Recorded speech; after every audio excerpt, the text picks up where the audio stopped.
Monsieur le Président, sur cette question-là, parce que c'est un projet hautement symbolique. Il change la ville, il change aussi la vision qu'on a des mobilités, et c'est même un exemple de ce qu'on peut faire par rapport à tout ce choc des mobilités. Je vous rappelle que c'était aussi un projet de campagne des municipales pour les écologistes. Nous avions traversé le tunnel de la Comédie en vélo, on l'avait déjà fait pour présager cette opération, c'était aussi un projet issu des associations.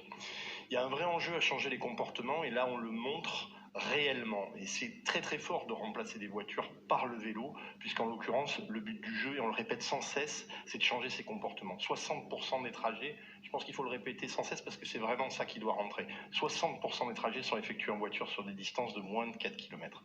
Et quand on est arrivé aux responsabilités, je m'en souviens, nous étions avec la direction des mobilités sur ces questions avec Julie Fraîche, on a posé la question, quelles sont vos priorités? Et on a dit, c'est simple, il y a une organisation, il y a une priorisation dans les types de mobilité. D'abord le piéton, ensuite le vélo, puis viennent les transports en commun, et on remet sa place à la voiture à sa juste place.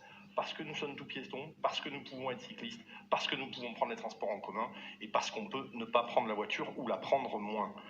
Alors, en faisant ça, en fermant le tunnel de la Comédie, en fait, là aujourd'hui, on ne ferme pas le tunnel de la Comédie, on l'ouvre au vélo.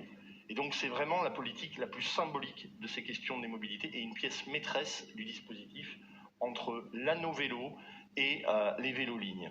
Et puis, il y a une bonne nouvelle pour les véhicules en l'occurrence, c'est que ça va faciliter l'accès des véhicules à la Comédie en venant vers le sud, via le parking de la Comédie. Ça, les travaux sont en cours, ça va se voir, ça va permettre d'accéder plus. Donc au final, je pense que c'est bénéfique pour tous, dans tous les cas, avec un formidable hub des mobilités au milieu.